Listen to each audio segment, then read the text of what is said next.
패션 제품 원가 분석과 가격 결정 과정은 NCS 분류 체계에서 대분류, 섬유 의복 분야의 중분류 패션 내, 소분류 패션 제품 기획 중에서 세분류 패션 기획에 관한 내용입니다.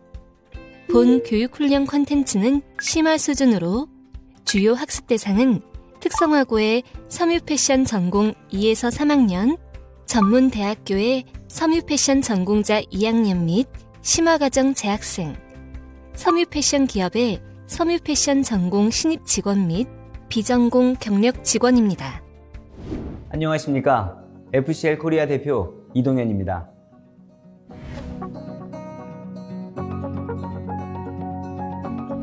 사람들은 옷을 살 때마다 궁금해하는 것이 있습니다.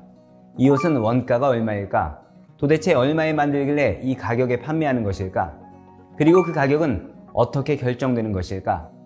소비자뿐만 아니라 패션을 처음 공부하는 분들, 패션 브랜드 운영을 시작하는 분들 모두 원가와 소비자가에 대해 가장 궁금해하죠. 패션 브랜드를 운영하기 위해서는 원가를 잘 분석할 줄 알아야 합니다. 그래야 적절한 원가로 제품을 생산할 수 있고 그것이 적절한 판매가를 결정할 수 있는 기초가 되기 때문입니다. 이번 시간에는 실제 국내 패션 기업들이 하는 방식대로 패션 제품의 원가를 분석해보고 그렇게 분석된 원가의 제품에 대해 소매가를 결정하는 방법을 알아보겠습니다.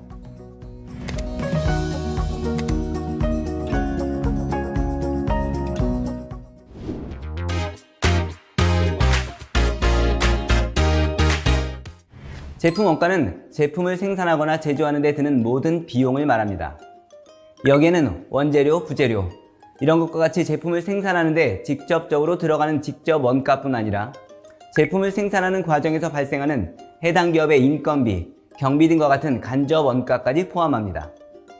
하지만 이번 시간에 설명하는 원가는 이 중에서 제품의 직접 원가만으로 한정합니다. 패션 제품의 원가는 해외에서 생산할 경우 원자재, 부자재, 인봉료, 통관제 비용, 협력업체 마진으로 구성되어 있습니다. 국내에서 생산할 경우에는 여기에서 통관제 비용이 빠지게 되죠. 그리고 가격택에 써있는 제품의 소매가는 방금 말씀드린 원가에 적정한 배수 또는 지수, 영어로 마크업을 곱해서 결정합니다. 예를 들어 제품의 원가가 10,000원이라고 해보겠습니다. 해당 브랜드는 거기에 목표로 하는 배수, 만일 그게 5배수라면 10,000원에 5를 곱해 50,000원의 소매가를 결정하는 것입니다.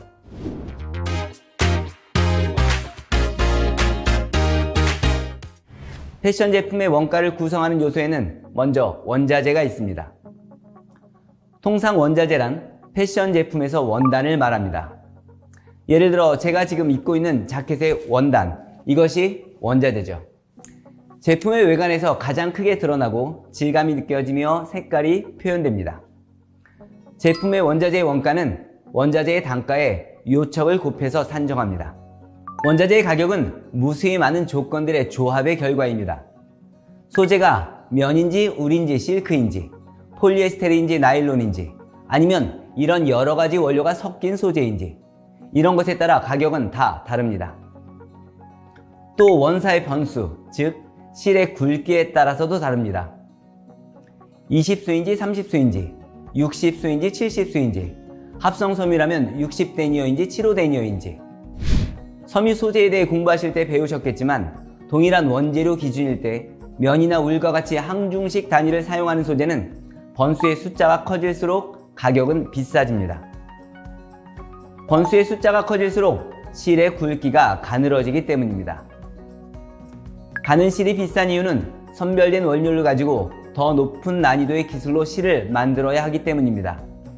그렇기 때문에 30수보다는 40수가 비싸고 60수보다는 70수로 올라가면 훨씬 더 비싸죠. 울도 마찬가지로 100수보다는 120수 원단이 훨씬 비쌉니다. 하지만 합성섬유와 같이 항장식 단위를 사용하는 소재는 반대입니다. 데니어의 숫자가 작아질수록 실의 굵기가 가늘어지고 가격은 더 비싸집니다. 하지만 원자재의 가격은 실의 굵기에만 영향을 받는 것은 아닙니다.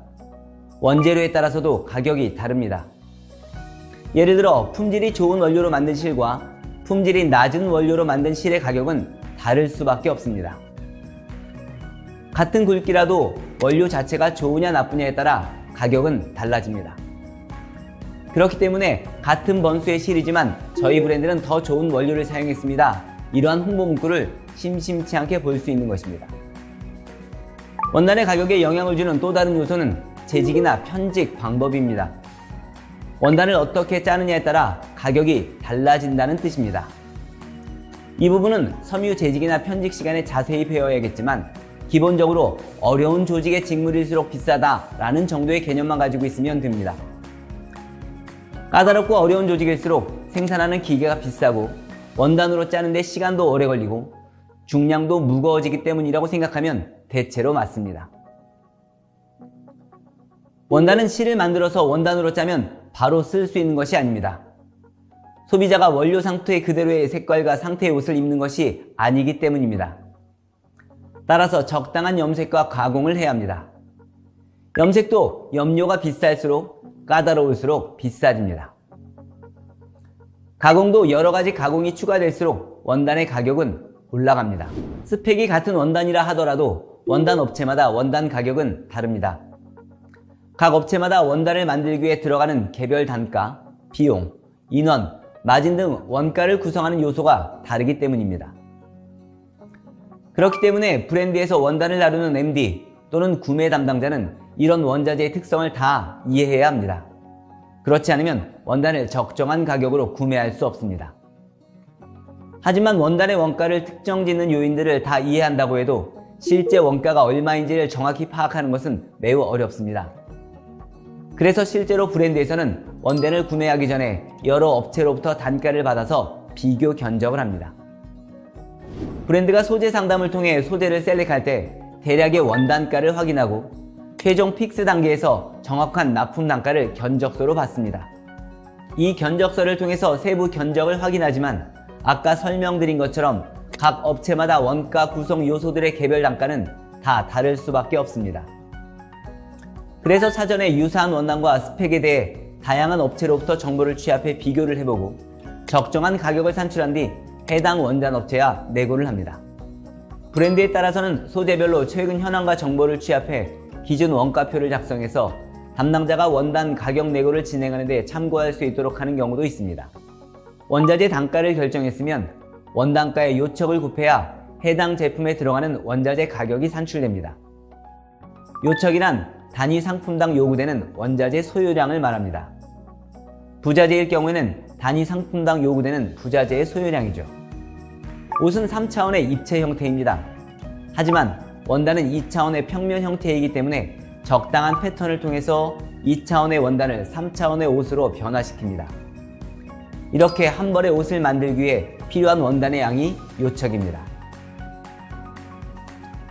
예를 들어 남성 정장 자켓의 요척은 얼마일까요?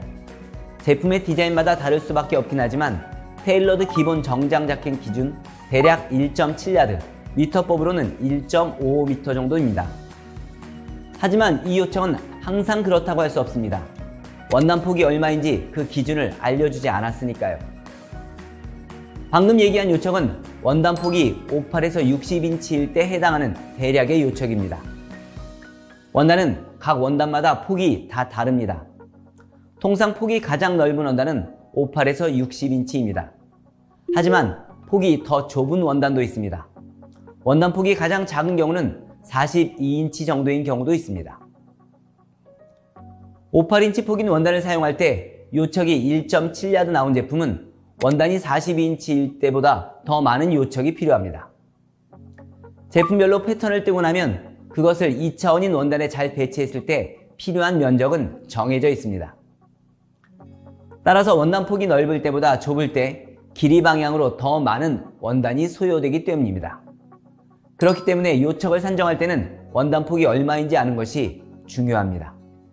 같은 이유로 원단을 구매할 때도 원단 폭은 제품 원가에 큰 영향을 미칩니다. 예를 들어 한 원단을 10,000원에 사왔는데 폭이 58인치인지 42인치에 따라 동일한 제품이라도 필요한 요척은 크게 달라집니다. 이것은 다시 원자재 가격에 영향을 미치고 결과적으로 제품 원가에 차이를 만들게 됩니다. 그런 브랜드에서 원자재 가격을 산출하는 과정과 방법에 대해 예를 들어 알아보겠습니다. 울 100% 정장 세트가 품평회에서 픽스되어서 진행하려고 합니다.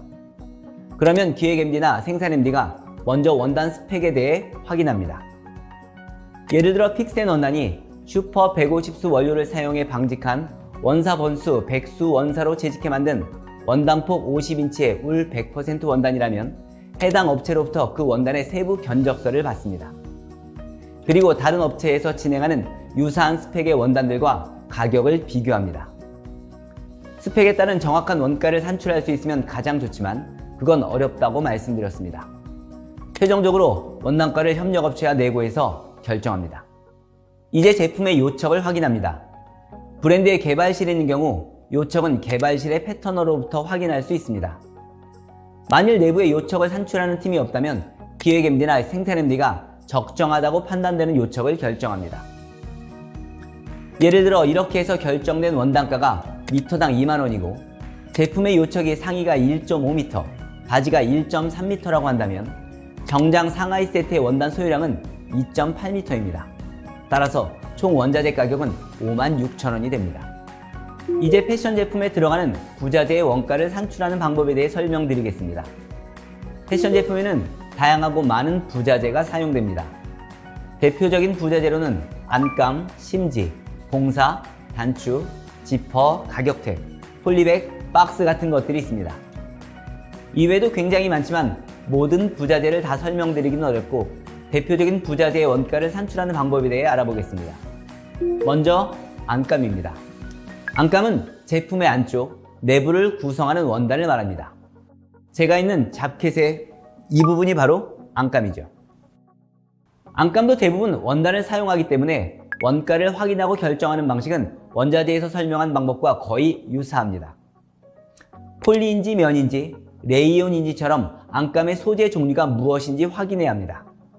그리고 안감 원단의 폭을 확인하는 것은 당연하죠. 그리고 안감 원사의 번수를 확인해야 합니다. 안감 원단의 재직 방법도 중요합니다. 평직인지 트윌인지 다우다인지 아니면 화려한 무늬를 내기 위해서 자가드 원단을 사용하는 경우도 많습니다. 당연히 이 경우 안감 원단가는 높아지죠. 요즘은 기능성과 활동성을 중요시하는 옷들이 많아지면서 안감도 신축성이 좋은 원단을 사용하기도 합니다. 그러면 스판이 들어간 원단을 사용해야 하는데 이때도 원단가는 많이 올라갑니다. 특히 한 방향으로만 늘어나는 것이 아니라 위사와 경사 양방향으로 모두 늘어나는 투웨이 스판 안감 원단은 가격이 매우 비쌉니다. 안감 원단가를 결정하면 안감에 사용되는 요척을 확인해야 합니다. 이렇게 안감 원단가와 요척이 결정되면 부자재 중에서 안감의 원가가 산출됩니다. 옷을 만들 때 중요한 부자재 중에서 심지가 있습니다. 심지는 옷의 형태를 잡아줘야 하는 부위나 봉제를 용이하게 하기 위해 힘을 받아야 하는 곳에 부착합니다. 이 심지는 기준 가격이 대략 형성되어 있습니다. 심지는 원단별로 붙는 심지가 다 다르고 컬러도 유색과 무색이 있습니다. 그렇기 때문에 원단에 따라 붙는 심지를 테스트하고 원단 컬러에 맞춰 적당한 컬러의 심지를 선택합니다. 설명드린 것처럼 심지는 분명히 대부분 결정되어 있고 가격도 거의 결정되어 있습니다. 따라서 제품별로 심지 소유량을 감안해 요척을 결정하면 제품에 사용되는 심지의 원가를 산출할 수 있습니다. 봉사는 제품을 꿰맬 때 사용하는 실을 말합니다.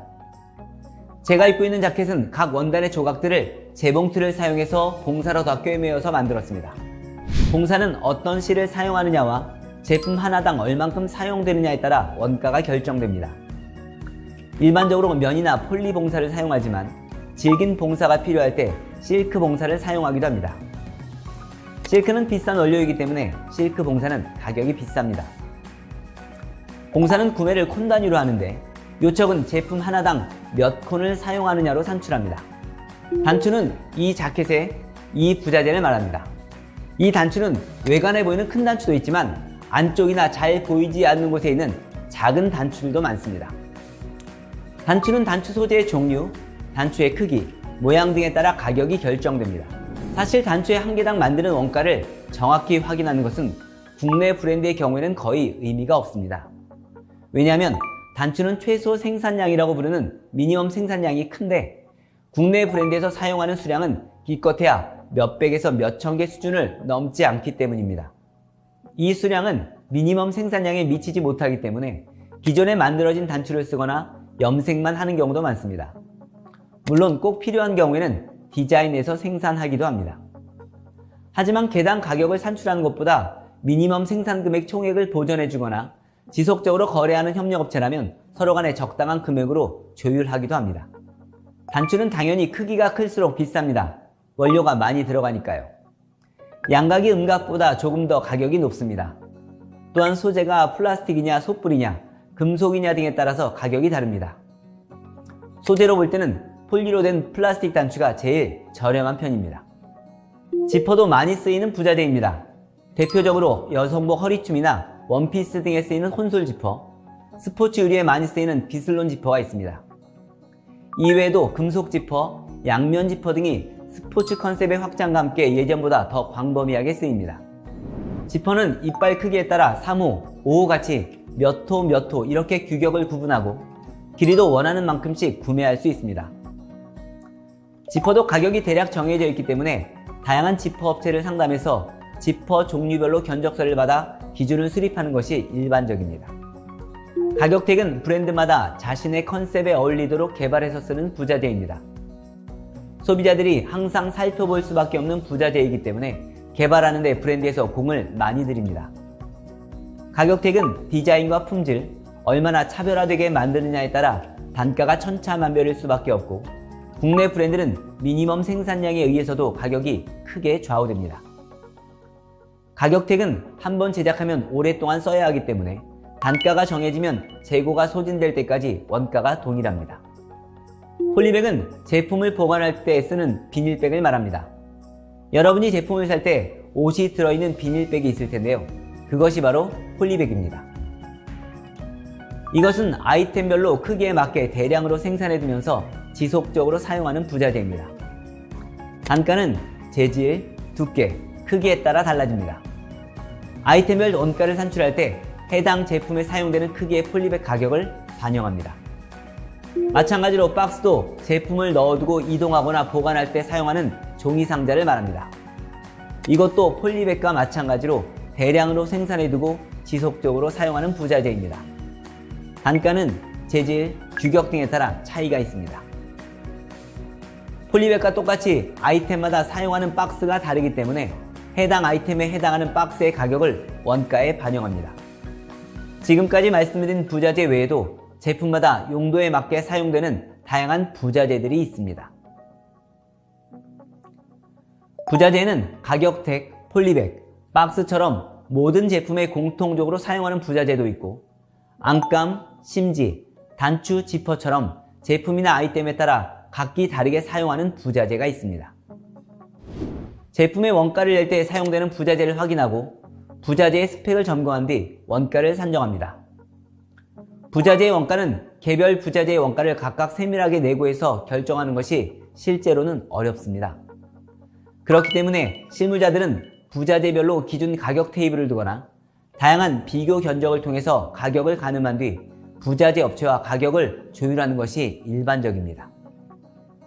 이번에는 인목료에 대해 설명드리겠습니다. 인목료란 제품 한 벌을 봉제해서 완성하기까지 소요된 비용의 단가를 말합니다. 인목료를 산출하는 기준은 생산성입니다. 물론 모든 제품이 원가가 생산성과 관련이 있지만 인목료는 노동력이 큰 비중을 차지하는 비용이기 때문에 더욱 그렇습니다. 인목료라는 것은 화면과 같이 결정됩니다.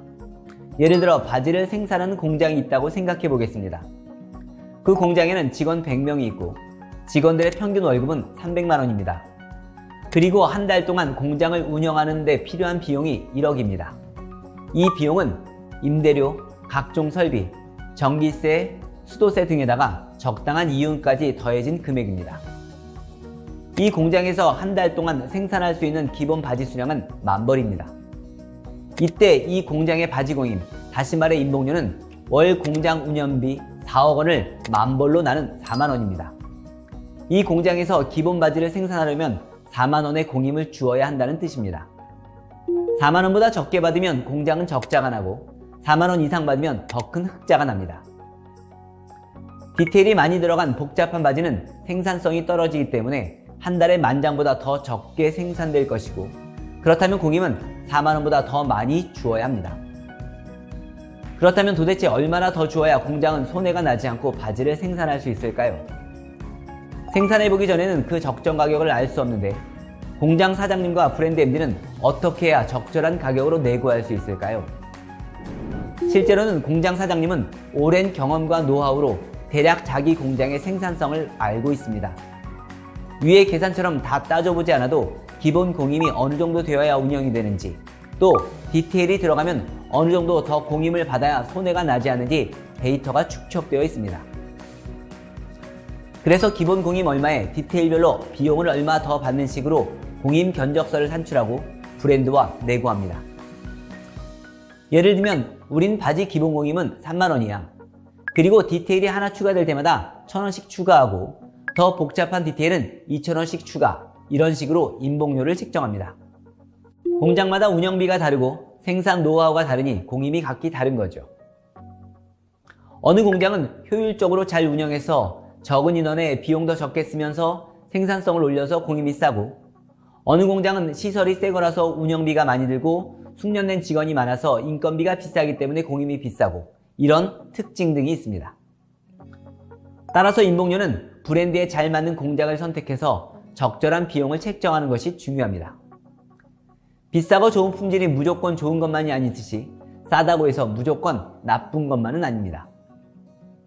그런데 생산 수량이 적은 신규 브랜드나 소규모 브랜드는 이렇게 공장마다 기준 공임이 있는데도 불구하고 그 가격에 진행할 수가 없는 경우를 많이 봅니다. 왜 그럴까요? 공장 사장님이 작은 브랜드니까 만만하게 보고 터무니없는 가격을 부르는 걸까요? 그건 아닙니다. 공장은 생산성이 중요합니다. 아까 예를 든 공장을 보면 한 달에 10,000장을 만들어야 손익분기점이 됩니다.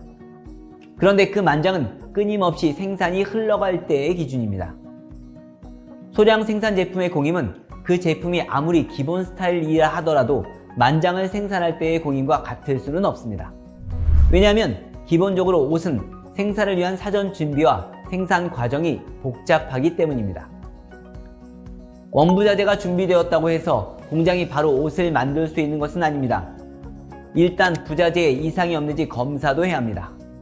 그 뒤엔 원단을 패턴 모양대로 자르기 위해 재단도 해야 합니다.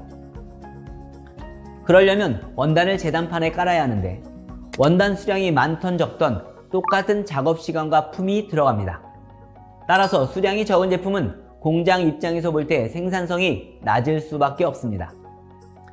다시 말해서 평소에는 2명이 하루 동안 500장을 재단하는데 소량일 경우에는 하루에 50장밖에 재단할 수 없으니 생산성이 낮고, 생산성이 낮아도 월급은 동일하게 주어야 하니 제품당 원가는 올라가게 됩니다. 또 봉제는 생산하는 제품이 바뀔 때마다 준비 작업이 필요합니다. 옷이 바뀌었으니 실도 바꿔야 하고 미싱 압력도 다시 맞춰야 합니다. 또 봉제하시는 분들이 새로운 옷을 꿰매는데 손이 익숙해질 때까지 시간이 걸립니다. 수량이 많으면 봉제하는 분들의 숙련도가 올라갈수록 봉제하는 속도가 점점 빨라지고, 그러면 시간당 생산성이 점점 올라갑니다. 하지만 소량 생산에서는 이런 효과를 기대할 수 없습니다.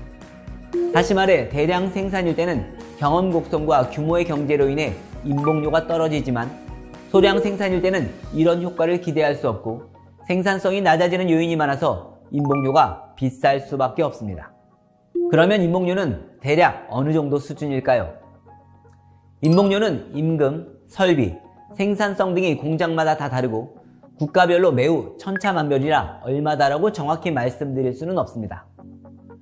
물가와 임금이 상승하고 환율도 변하기 때문에 해마다 달라지기도 하죠. 따라서 인봉료는 끊임없이 정보를 수집해서 업데이트해야 합니다. 2023년 기준 대략의 인봉료를 말씀드리겠습니다.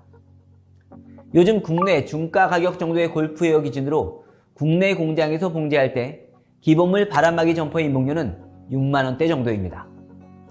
바지와 스커트는 36,000원 정도이고 티셔츠는 대략 15,000원 정도에 만듭니다.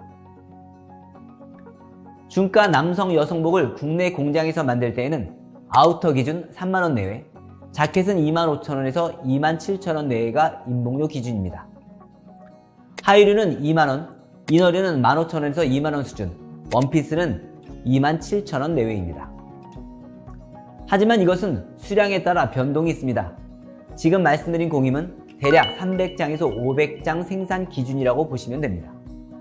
요즘은 국내 생산 기반이 많이 약해진 탓에 국내 생산이 많이 줄어들었고 해외에서 제품을 생산하는 경우가 대부분입니다. 국내 공장의 생산 기반이 약해진 이유는 인건비를 비롯한 비용들이 많이 올라서 원가 경쟁력이 낮아진 탓도 있지만 봉제 공장에서 일을 하려는 사람들이 예전만큼 있지 않아서 일손이 부족한 이유도 있습니다. 그래서 베트남과 같은 동남아 국가에서 많이 생산합니다. 한동안 중국에서 생산을 많이 했지만 지금은 줄어들고 있습니다. 해외 생산 인봉료는 베트남을 기준으로 할 때 자켓은 10에서 12불, 하의류는 4에서 5불, 이너류도 마찬가지로 4에서 5불 정도입니다. 중국은 자켓 12에서 14불, 하의류는 5에서 6불, 이너류도 5에서 6불 수준입니다. 다른 나라 동남아 지역은 나라에 따라 다르지만 대부분 이보다 조금 더 낮습니다. 하지만 말씀드린 것처럼 인봉료는 조건과 생산 공정에 따라 천차만별이기 때문에 실제 작업을 하기 전에 꼼꼼하게 조사해서 확인해야 합니다. 예전에는 국내 브랜드의 제품을 대부분 국내에서 생산했습니다. 하지만 이제는 고가 브랜드나 중가 브랜드의 생산량 중 일부를 제외하고는 거의 대부분 해외에서 생산을 해서 국내로 들여옵니다. 이 제품들은 해외에서 생산하는 제품이기 때문에 배나 비행기로 실어와서 국내에 통관해서 들어와야 합니다. 이때 세금을 비롯한 각종 비용이 발생합니다. 이것을 통관 재비용이라고 부릅니다. 통관 재비용에는 관세가 있습니다. 관세는 제품을 수입할 때 세관을 통과하면서 부과되는 세금입니다. 이 세금은 통상 13% 정도 부과됩니다. 모든 제품이 13%냐 하면 그렇지는 않습니다. 패션 제품은 종류에 따라 관세가 다 다릅니다. 아이템이 뭐냐, 다시 말해 자켓이냐, 바지냐, 셔츠냐 이런 것에 따라 관세가 다릅니다. 또 소재가 무엇이냐에 따라서도 다릅니다. 면이냐, 울이냐, 폴리냐 그것뿐만 아니라 어느 나라에서 수입해 오느냐에 따라서도 다릅니다. 그런데 매번 제품 하나하나의 원가를 산출할 때마다 이것을 다 따져서 원가를 내는 것은 쉽지 않습니다. 불가능한 것은 아니지만 많은 시간과 노력을 들여야 하기 때문에 실제 브랜드에서는 그렇게 하지 않습니다. 브랜드에서는 관세와 관련해서 오랫동안 일을 처리하다 보니 이 비용이 대략 13%에 가깝다는 것을 경험적으로 알고 있습니다. 물론 제품 개별로 따지면 다르지만 그 양이 많아지면 13%로 관세를 적용해도 크게 다르지 않은 것이죠. 그래서 실무 담당자들은 주로 해외 생산 제품의 관세를 13%로 일률적으로 적용해서 원가를 내고하는 경우가 많습니다. 해외에서 제품을 들여올 때 관세만 있는 것은 아닙니다. 멀리서 가져와야 하니 물류비도 있고 보관해야 하니 창고비도 있고 무슨 일이 생길지 모르니 보험료도 있고 포워딩 업체 수수료도 줘야 하고 이렇게 다양한 비용이 발생합니다. 이 비용을 대략 5%로 산정해서 적용합니다. 물론 이 비용도 매번 모든 제품마다 5%인 것은 아닙니다. 그때그때 상황마다 다 다르지만 이것도 오랜 데이터를 가지고 계산해보니 대략 개별 제품당 5%로 적용하면 거의 비슷하더라는 거죠. 실제로 제가 브랜드 책임자로 있을 때에도 연간 전체 통관비와 수입 제품의 총 원가를 가지고 이 자료를 뽑아보았습니다. 특별한 일이 없는 한 그 결과는 대략 5%에서 큰 편차가 없었습니다. 관세에서는 주의할 것이 있습니다. 해외 생산이라고 해서 모두 관세가 부과되는 것은 아닙니다. 우리나라와 FTA가 체결된 국가에서 가져오는 제품에는 관세가 없습니다. FTA란 체결한 국가 간의 관세와 무역 장벽을 없애서 배타적인 무역 특혜를 서로 부여하는 것이죠. 따라서 FTA가 체결된 나라에서 생산한 제품을 가져올 때에는 관세가 없기 때문에 원가에 관세가 들어가지 않습니다. 대표적으로 베트남 같은 국가가 있죠. 관세가 없으면 제품 원가가 낮아져 경쟁력이 생기기 때문에 FTA 체결 국가에서 생산을 해오는 것이 활발한 이유입니다. 어느 나라에서 생산했는지에 따라 관세 포함 여부가 달라지기 때문에 실무자들은 원가를 분석할 때 꼭 주의해서 봐야 합니다. 이렇게 관세와 통관비를 합해서 통관 재비용이라 부르고 해외에서 생산하는 경우 관세 13%, 통관비 5%를 합해서 대략 18% 내외의 통관 재비용을 원가에 넣습니다. 예전에는 브랜드나 패션 기업에서 제품을 직접 생산하는 것이 일반적이었습니다. 하지만 요즘에는 제품을 아웃소싱해서 생산하는 경우가 점차 많아지고 있습니다. 브랜드나 기업이 제품을 생산하는 방식에는 4가지 정도로 분류할 수 있습니다. 첫 번째는 제품을 직접 만드는 것입니다. 이것을 임가공이라고 합니다. 임가공 방식은 디자인도 직접 하고 원단도 직접 구매하고 부자재도 직접 구매합니다. 그리고 생산할 공장도 직접 알아본 뒤 그곳에 생산을 맡기는 겁니다. 생산 공장은 모든 원부자재를 공급받아서 봉제만 합니다. 이렇게 생산하면 원가가 가장 낮습니다. 예전에는 패션 기업에서 직접 생산 공장을 소유하면서 생산을 했지만 요즘에는 거의 그렇게 하지 않습니다. 효율적인 경영을 위해 다 분리시켰습니다. 그런데 이 방식에는 원가가 낮다는 장점이 있지만 단점이 있습니다. 바로 인원과 관리 비용이 많이 든다는 것입니다. 원부자재 구매하는 사람, 원단 관리하는 사람, 부자재 관리하는 사람, 공장과 생산 관리하는 사람, 이렇게 많은 인원이 필요합니다. 또 재고를 관리하느라 비용도 많이 들어갑니다. 유사한 복종의 브랜드가 많거나 남성 정장과 같이 유사 아이템이 많은 브랜드 또는 기업 규모가 크다면 효율적일 수 있지만 그렇지 않으면 오히려 더 비효율이 생길 수 있는 방식입니다. 그럼 이것을 더 효율적으로 할 수는 없을까요? 이 고민을 좀 더 덜어줄 수 있는 CMT라는 두 번째 방식이 있습니다. CMT는 커팅, 메이킹, 트리밍의 머리 글자입니다. 이 방식은 디자인은 직접 하고 원단도 직접 구매합니다. 하지만 부자재 구매와 관리는 외주 협력업체에게 맡기는 방식입니다. 그러면 외주 협력업체는 부자재 관리의 대가로 핸들링 차지, 다시 말해서 일정 수수료를 가져갑니다. 그리고 제품을 생산하죠. 브랜드는 자질구레한 부자재 관리를 안 하니 인원이 줄고 관리 효율이 좋아집니다. 핸들링 차지를 주기 때문에 임가공보다는 원가가 약간 높지만 그래도 제품 원가는 비교적 낮습니다. 세 번째는 완사입 방식입니다. 이 방식은 브랜드에서 디자인을 하고 라벨이나 택같이 관리가 필요한 중요 부자재만 외주 생산 협력업체에 공급합니다. 그러면 원단부터 부자재, 생산 일체를 모두 협력업체에서 알아서 진행하는 겁니다. 대신에 제품 생산 원가에 더해서 마진을 가져갑니다. 이런 협력업체를 프로모션이라고 부릅니다. 프로모션은 기획력이 있어서 상품을 기획하고 디자인하는 역량까지 갖춘 기획형 프로모션과 기획력을 갖추지 않고 생산만 전담하는 생산형 프로모션으로 구분됩니다. 이 방식일 때 인정하는 마진은 브랜드나 패션 기업마다 다 다릅니다. 각자의 기준을 가지고 적용하는데 일반적으로 대략 그 수준은 15%에서 25% 정도입니다. 마진은 원가의 일정 퍼센트를 곱하는 방식입니다. 브랜드의 입장에서 이 방식의 장점은 매우 적은 인원으로 상품 생산이 가능하다는 것입니다. 거의 모든 것을 프로모션에 맡겼기 때문에 간결합니다. 하지만 제품 원가가 크게 올라간다는 단점이 있습니다. 그럼에도 매우 효율적일 수 있습니다. 이 방식은 다양한 복종의 브랜드를 보유한 기업이나 스포츠 브랜드처럼 제품 스타일이 복잡한 복종의 브랜드에서 주로 사용합니다. 네 번째는 상품을 바잉해오는 방식입니다. 지금까지 설명한 방식은 브랜드에서 디자인을 직접 하는 경우입니다. 하지만 요즘은 상품을 바잉해와서 자신의 라벨을 달고 브랜드를 운영하거나 편집샵을 운영하는 형태도 많습니다. 이때는 국내외 홀세일 브랜드로부터 완제품을 바잉해오게 됩니다. 상품을 기획하지도 디자인하지도 않고 만들어진 상품을 셀렉해서 바잉해오는 것입니다. 이 방식은 원칙적으로 바잉해오는 담당자만 있으면 되기 때문에 인원이 많이 필요 없습니다. 생산을 위한 관리도 없고요. 인원과 관리 면에서는 매우 효율적입니다. 하지만 만들어진 상품을 사오는 것이기 때문에 원가가 매우 비싸고 품질, 납기, AS 같은 리스크도 큽니다.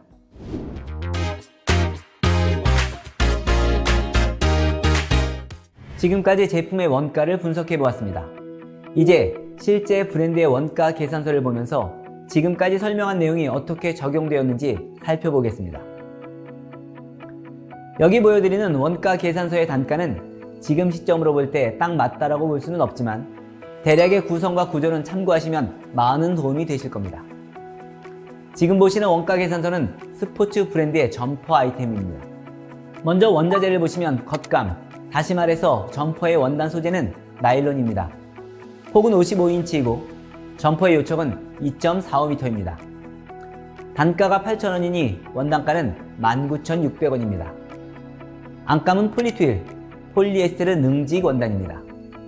폭이 60인치, 소요되는 안감 요청은 1.5m, 원가가 1,200원이니 안감의 원가는 1,800원입니다. 초겨울 상품이라 패딩이 들어갔군요. 4온스 패딩이 들어갔고 패딩의 폭은 44인치입니다. 패딩도 원단처럼 판매합니다. 요청은 1.1m, 단가가 1,000원이니 들어간 패딩 원가는 1,100원입니다. 겉감을 퀼팅, 다시 말해 누빈 스타일이네요. 퀼팅 원가가 720원입니다. 그래서 이 제품의 원자재 원가는 총 23,220원입니다. 이제 부자재입니다. 비슬론 지퍼 5호가 쓰였습니다. 1,000원이네요. 스냅은 15mm짜리가 들어갔습니다. 요적이 7.14인 이유는 실제 옷 한 벌에 7개가 들어갔기 때문인데 거기에 로스 2%를 주어서 7 곱하기 0.02, 7.14개인 겁니다. 개당 단가가 100원이니 714원입니다. 스냅은 앞놈, 순놈이 있습니다. 순놈만이는 2개가 있어서 로스 감안하면 2 곱하기 2%에 단가 50원, 이렇게 하면 102원입니다. 버튼은 12mm짜리 4개 들어갔는데 로스 2%니까 4.08개에 단가가 40원으로 163원입니다. 아이렛은 5mm짜리 6개 들어갔고 단가 20원에 로스 감안하면 122원입니다. 심지는 폭 44인치에 0.6야드 들어갔고 단가 500원이니까 300원입니다. 봉사는 60수 3합짜리니까 면봉사를 썼습니다.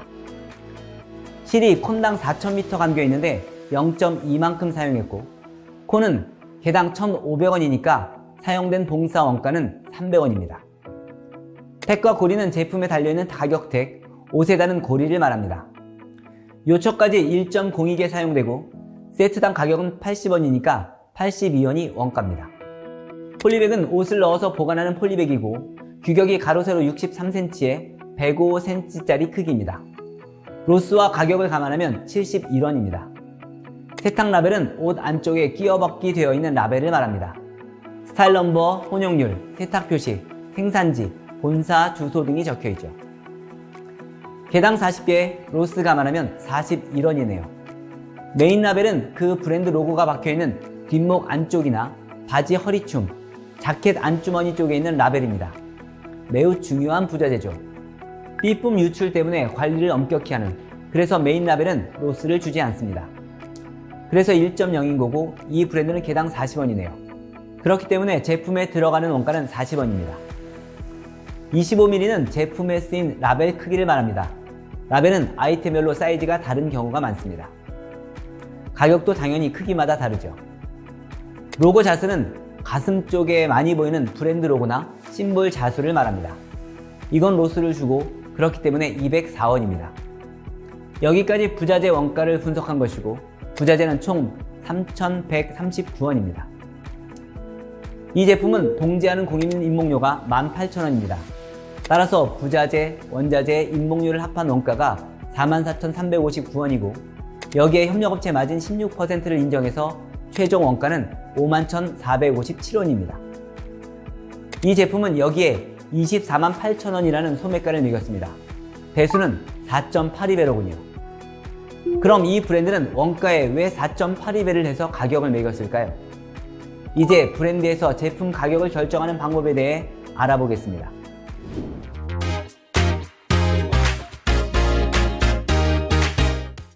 가격이란 기업이 제공하는 효용에 대해 소비자가 지불하는 대가라고 정의할 수 있습니다. 기업의 목표는 이익을 극대화하는 것이기 때문에 제품 가격은 소비자의 구매 의도를 최대한으로 이끌어내면서 기업의 매출과 이익을 극대화할 수 있는 수준이어야 합니다. 그렇기 때문에 브랜드는 제품 가격을 결정할 때 제품의 직접 원가 플러스 기업의 비용뿐만 아니라 기업의 이익까지 감안해야 합니다. 그럼 여기서 기업의 비용은 어떤 것들을 말할까요? 기업의 비용에는 유통비, 광고 판촉비, 직원들의 인건비, 관리비, 재고 처리비와 이자 등이 있습니다. 브랜드는 제품을 유통에 전개해서 판매하게 됩니다. 그러면 유통에 비용을 지급해야 하죠. 예를 들면 롯데백화점에 입점해서 매장을 열고 판매를 하게 되면 전체 매출의 일정 비율을 롯데에 내야 합니다. 쿠팡과 같은 온라인 플랫폼에서도 마찬가지입니다. 이것이 유통비입니다. 브랜드는 제품만 만든다고 해서 판매가 저절로 이루어지는 것은 아닙니다. 광고도 해야 하고 판촉도 해서 소비자가 와야 제품을 구매합니다. 그게 광고 판촉비죠. 브랜드를 운영하기 위해서는 디자이너나 MD, 영업 같은 직원들이 있어야 합니다. 그런데 이런 사람들만 있다고 해서 되는 것은 아닙니다. 사장님, 인사팀, 물류센터, 소비자 상담실 같은 직원들도 있어야 하죠. 이런 회사 모든 사람들의 월급과 관련된 비용이 들어갑니다. 이것이 바로 인건비입니다. 회사가 있으면 당연히 건물도 있고 임대료도 내야 하고 컴퓨터도 사고 복사도 해야 합니다. 전기도 써야 하고 이런 비용들이 일반 관리비입니다. 패션 제품은 완판, 100% 판매가 거의 되지 않습니다. 재고가 남게 되죠. 이 재고를 처리할 때 비용이 듭니다. 그리고 회사를 운영하느라 돈이 필요한데 이자도 내야 합니다. 이런 모든 비용을 제품 가격에 녹여내야 합니다. 그러면서 이익도 내야 하죠. 그러면 회사와 브랜드는 계산을 해봅니다. 우리 브랜드가 생산하는 원가가 얼마지? 그런데 운영하는 데 들어가는 총비용, 아까 설명드린 간접 비용이 얼마나 되지? 우리가 만든 제품은 얼마나 팔릴 것 같지? 그러면 원가의 몇 배를 해서 팔아야 손해가 나지 않지? 이렇게 계산을 해서 소매가를 원가의 몇 배로 해야 적정한지 결정합니다. 예를 들어 설명을 해보겠습니다. 브랜드에서는 다음과 같이 손익을 따져봅니다. 우리가 올해 원가로 100억을 만드는구나. 우리 소매가는 원가의 4배를 하면 적정할까? 한번 시뮬레이션 해보자. 원가로 100억 원을 만들면 제품의 소매가는 400억이구나. 여기서 판매율이 70%가 되면 매출액은 280억이 되겠네. 그런데 거기서 판매한 제품의 원가가 70억, 유통비가 130억이고 광고 판촉비가 15억, 인건비가 20억, 관리비가 20억, 재고는 원가로 팔아서 비용이 들지 않는다고 생각하면 여기에 이자가 5억이니까 이익은 20억이 남는구나. 이때 이 브랜드는 원가의 4배수가 적정한지 판단을 하게 됩니다. 원가 대비 마크업, 다시 말해 배수를 올릴지 내릴지 그대로 둘지를 판단하는 거죠. 그래서 브랜드와 회사 입장에서 적정한 배수를 결정하고 이것을 마크업 목표로 설정합니다. 제품마다 소매가를 결정할 때 이 목표를 1차적인 기준으로 삼습니다. 물론 모든 제품의 가격의 배수가 4배가 되는 것은 아닙니다. 어떤 제품은 경쟁력이 있어서 가격을 원가 대비 4배보다 더 올리기도 하고 어떤 제품은 4배를 하면 너무 비싸서 판매가 어렵기 때문에 4배 이하로 하기도 합니다. 어떤 경우에는 원가를 잘 절감해서 4배 이상의 배수를 가져가기도 합니다. 하지만 전체적으로 볼 때는 4배수를 유지하려고 합니다. 그래야 이익이 날 수 있는 조건이 되기 때문이죠.